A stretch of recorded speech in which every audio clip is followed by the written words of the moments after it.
नमस्कार दोस्तों, तो कैसे हैं आप लोग? आप सबका स्वागत है पॉलिटिकल साइंस अकेडमी में और हम बात कर रहे हैं किसकी? हम बात कर रहे हैं पीवाईक्यू की, ठीक है? पीवाईक्यू की बात कर रहे हैं और पीवाईक्यू में अब तक हमने 1 से लेकर 10 तक, एक वीडियो में तो ये 10 क्वेश्चन देखे। एक वीडियो में देखे 10 से लेकर 20 तक, ठीक है? एक वीडियो में देखे कल वाले में 20 से लेकर 30 तक। इस प्रकार से हमने अब तक इसमें 30 क्वेश्चन देख लिए, ओके? 30 क्वेश्चन हो गए ना? अब हम आज से देखेंगे 30 से लेकर 40 या 50 तक ही देख लेते हैं। 50 क्वेश्चन ही है इसमें, ठीक है? तो ये 50 क्वेश्चन है, तो ये देख लेते हैं। और ये पीवाईक्यू है, ये जो आगामी आपकी एग्जाम आ रही है, उसके लिए बहुत ही इम्पोर्टेंट क्वेश्चन होने वाले हैं। तो आप इनको जितना रिविजन करोगे, देखो पीवाईक्यू से कुछ विद्यार्थी कहते हैं सर पीवाईक्यू से डायरेक्ट तो आता ही नहीं ना, लेकिन इनडायरेक्ट तो आता है ना। तो पीवाईक्यू सबसे मस्ट है। तो पीवाईक्यू को आप छोड़ो मत, पीवाईक्यू को लास्ट में जब 10 दिन 15 दिन बचते हैं ना एग्जाम में, अब आपको पता है कि आज 11 तारीख हो गई है, 11 जून हो चुका है, 26 जून को एग्जाम है। तो आप अब जितना पीवाईक्यू पढ़ोगे ना, उतना ही सही रहेगा। या फिर बाद में आपने कुछ हाथ से अपने कुछ नोट्स लिखे हैं, तो वो नोट्स आप पढ़ सकते हो, ठीक है? जैसे मान लो कि पूरा सिलेबस आपने करीबन 50 पेज में लिख रखा हो, तो वो आप रिवीजन कर सकते हो। अगर ऐसा नहीं लिखा है ना आपने, तो सिर्फ और सिर्फ पीवाईक्यू पढ़ो, फर्स्ट पेपर के और सेकंड पेपर के, ओके? चलो इतना खूब है। अब हम चलते हैं किस पर? हमारा जो ये आज का जो पेपर है उसकी हम बात कर रहे थे, ओके?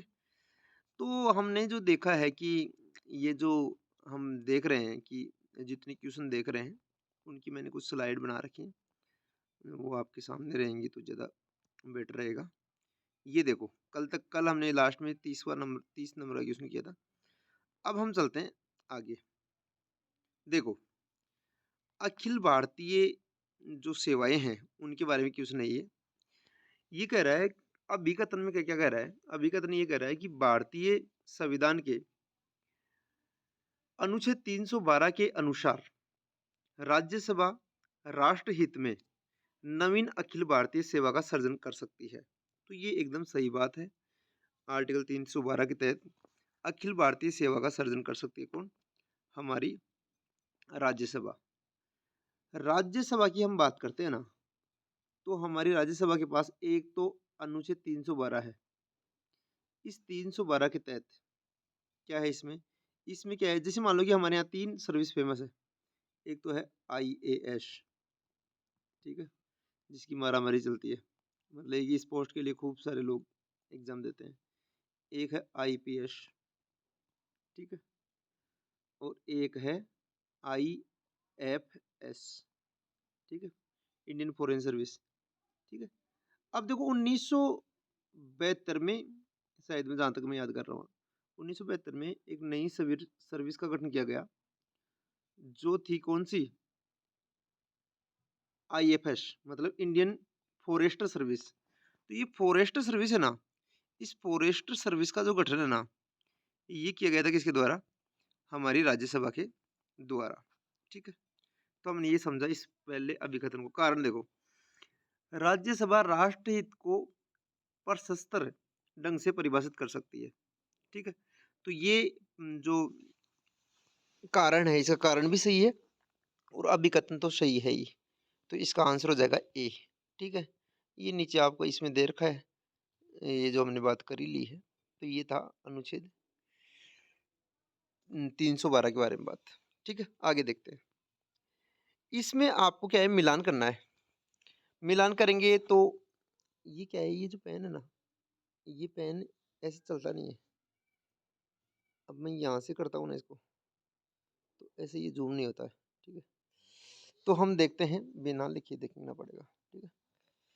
देखो, पीवी नरसिम्हा राव, पीवी नरसिम्हा राव ने जो नीति दी है ना, वो दी है पूर्व की ओर देखो नीति, ओके? मोरारजी देसाई ने दिया है वास्तविक असंलग्नतावाद, जिसको बोलते हैं वास्तविक गुटनिरपेक्षतावाद। अटल बिहारी वाजपेयी ने पोखरण द्वितीय किया है 1998 में। राजीव गांधी ने 6 राष्ट्रों का निःशस्त्रीकरण सम्मेलन करवाया है। इस प्रकार से ए है, ए का आएगा 3। मोरारजी देसाई वाले में आएगा क्या? मोरारजी देसाई वाले में आएगा आपका कौन सा? वास्तविक असंलग्नता या गुटनिरपेक्षता। अटल बिहारी वाजपेयी वाले में आएगा क्या? आपको उकरण देती है 1998। राजीव गांधी आएगा 6 राष्ट्रों के का निःशस्त्रीकरण का सम्मेलन करवाया था। ओके, तो ये क्वेश्चन था 32। आगे चले, आगे चलते हैं जी सर। देखो ये हो ही गया, ये देखो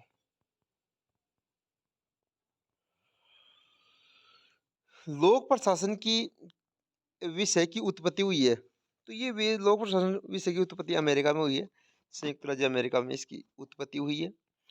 और ये जो अब देखो ये तो बी से ही हो ही गया, ठीक है। वुडरो विल्सन लोक प्रशासन के जनक माने जाते हैं और इंग्लैंड में सबसे आधुनिक प्रशासन पाया जाता है, ठीक है। फ्रांस में यह प्रशासनिक न्यायालय पाए जाते हैं और भारत में प्रशासन पर औपनिवेशिक प्रभाव दिखाया जाता है। ये जो डी है ना, डी में पर औपनिवेशिक प्रभाव का अर्थ ये है कि भारत की नौकरशाही है ना, इस पर प्रभाव है ब्रिटेन का। ओके, ये देख लो आप। लोक प्रशासन के अध्ययन का प्राचीनतम दृष्टिकोण है। तो लोक प्रशासन का अध्ययन का प्राचीनतम दृष्टिकोण कौन सा है? दार्शनिक दृष्टिकोण है। अब ये जितने भी दृष्टिकोण है इनको सबको समझा देता हूँ मैं यहाँ। ये देखो ये लिखे हुए विधिक दृष्टिकोण।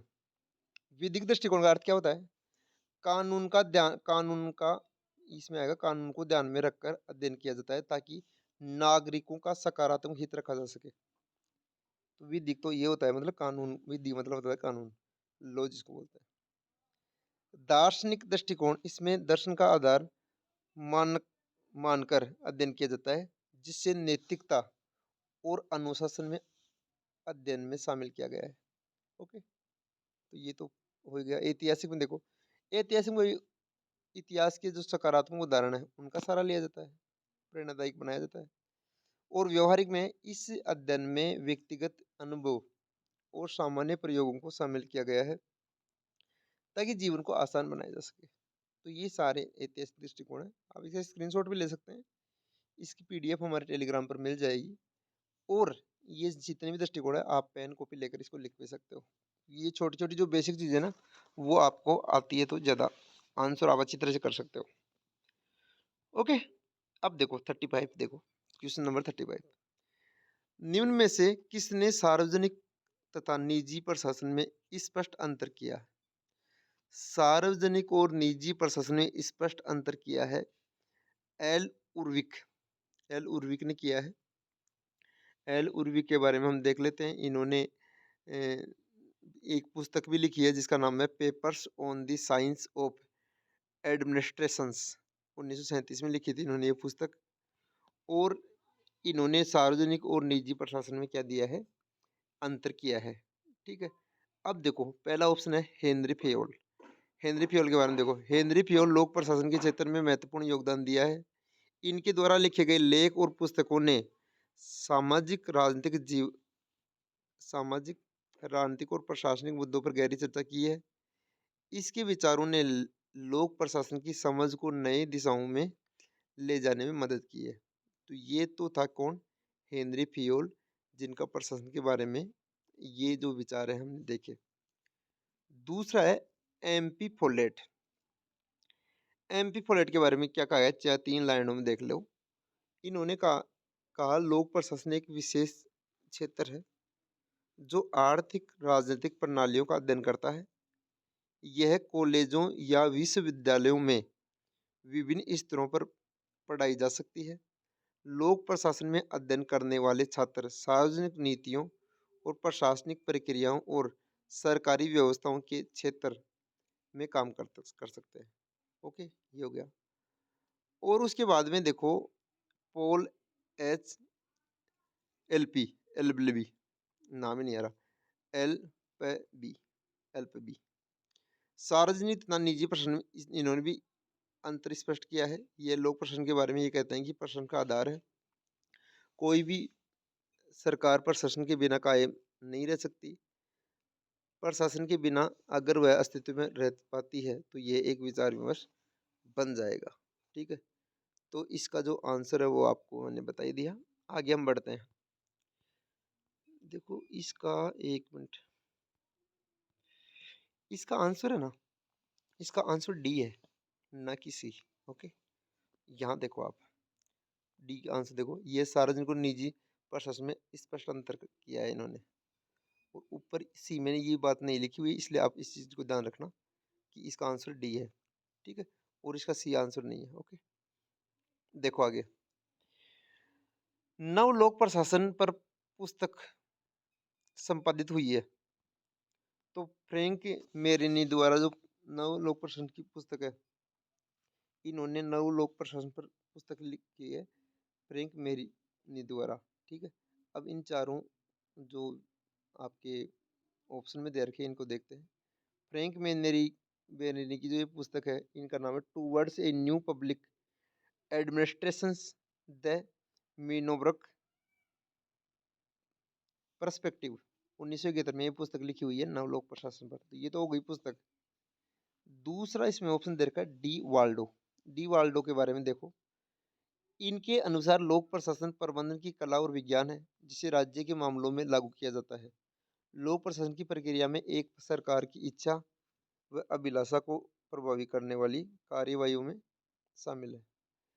जेम्स सी चार्ल्सवर्थ, ये इन्होंने इनके बारे में देखो, चार्ल्सवर्थ ने क्या कहा है, लोक प्रशासन का अध्ययन करके theory and practice of public administration नामक पुस्तक लिखते हैं। ओके, एल डी वाइट, इनके अनुसार लोक प्रशासन में वे सभी गतिविधियां शामिल हैं जिनके उद्देश्य लोक नीति की पूर्ति करना और उसे लागू करना है।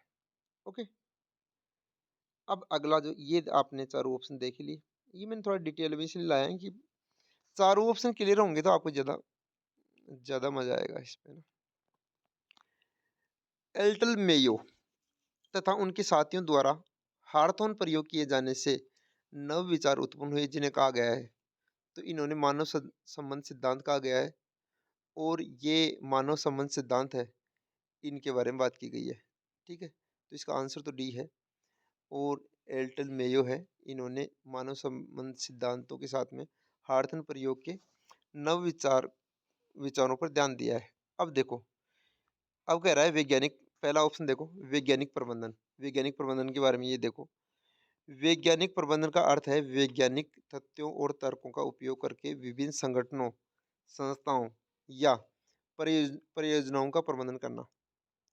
मतलब कोई भी चीज को जैसे आप लॉजिक के तहत आप चीजें देखो कि कौन सी चीज सही है और कौन सी चीज गलत है, इसको हम देखेंगे।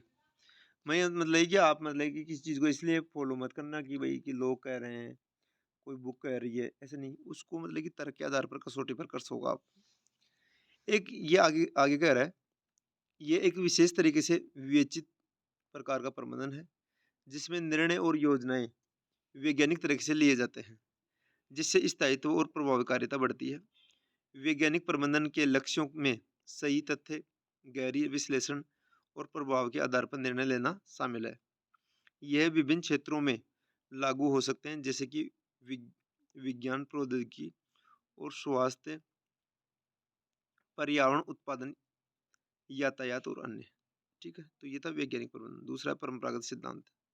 ये परंपरागत सिद्धांत क्या होता है देखो, परंपरागत सिद्धांत का अर्थ है उन सिद्धांतों का समूह है जो विश्वास किए जाते हैं और उन्हें समाज, संस्कृति और परंपरागत विचारधाराओं के माध्यम से संजीवित किया जाता है। ये सिद्धांत अक्सर समाज में अनुयायियों और समर्थकों द्वारा प्रतिष्ठित किए जाते हैं और वे सामाजिक और सांस्कृतिक व्यवस्थाओं को प्रभावित करने में महत्वपूर्ण भूमिका निभाते हैं।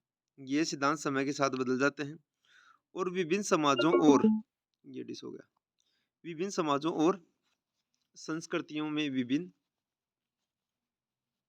विभिन्नताओं के साथ जुड़े होते हैं। इन्हें धर्म, संस्कृति और दार्शनिक दृष्टिकोण और ऐतिहासिक परंपराओं के साथ जोड़ा जाता है। तो ये जो 3-4 लाइनों में हमने देखा, 5 लाइनों में परंपरागत सिद्धांत क्या होते हैं, वैज्ञानिक प्रबंधन क्या होते हैं। ये छोटी-छोटी चीज़ें आपको पता होनी चाहिए। फिर नौकरशाही का सिद्धांत देख लो। नौकरशाही का सिद्धांत विभिन्न सामाजिक और आर्थिक राजनीतिक विचारधाराओं का एक प्रमुख सिद्धांत है, जो कार्यकर्ताओं और कामकाजी व्यक्तियों के बीच संबंधों को व्यक्त करता है। इस सिद्धांतों के अनुसार एक नौकरशाही की संपत्ति, सत्ता और प्रतिष्ठा केंद्रित होती है। वे अपने अधीनस्थ कर्मचारियों को निर्देशित करते हैं। नौकरशाही का सिद्धांत प्राथमिकता देता है कि एक कर्मचारी अपनी नौकरी से संबंधित कर्तव्यों को पूरा करे, उन्हें निर्मित में सहायता करे। तो नौकरशाही का सिद्धांत ये है कि ये जो विचारधाराएं हैं, इनको लागू करने का काम ही तो करती है कौन? नौकरशाही। तो इस प्रकार से हमने ये क्वेश्चन देखा, किसके बारे में था? हार्टन प्रयोग के बारे में था, लेकिन हमने चारों ऑप्शन को देखने का प्रयास किया है इसमें। अगला क्वेश्चन देखो, 38 नंबर का क्वेश्चन देख लो। निम्न में से वैज्ञानिक प्रबंधन का कौन सा उद्देश्य नहीं है? तो प्रतिदिन कार्य योजना शामिल है इसमें, कार्य विधिक मानक है, कार्य स्थिक मानक है। ये तो तीनों तो क्या है? वैज्ञानिक है। और अनौपचारिक ग्रुप कार्यविधि ये क्या है? वैज्ञानिक प्रबंधन का उद्देश्य नहीं है। ठीक है, अब इसकी क्या देख लो, आप व्याख्या देख लो। अनौपचारिक कार्य ग्रुप विधि का मुख्य उद्देश्य समूह के सदस्यों के बीच सहयोग और संचार को सुव्यवस्थित करना है, बिना किसी आधिकारिक प्रक्रिया संरचना के। यह सामूहिक गतिविधियों का एक संवेदनशील और सहज तरीका है। ओके। प्रतिदिन कार्य योजना, ये तो आपको बताइए कि प्रतिदिन कार्य जो करते हैं उनकी योजना बनाते हैं, उनको प्रतिदिन कार्य योजना कहते हैं। एकदम सामान्य चीज है। कार्य स्थिति मानक का अर्थ क्या है? स्तर कितना और कैसे होना चाहिए? कार्य विधि का प्रबंधन की प्रबंध कार्य करने के लिए प्रक्रिया के माध्यम से गुजरना पड़ता है, कार्य विधि मानक। ओके।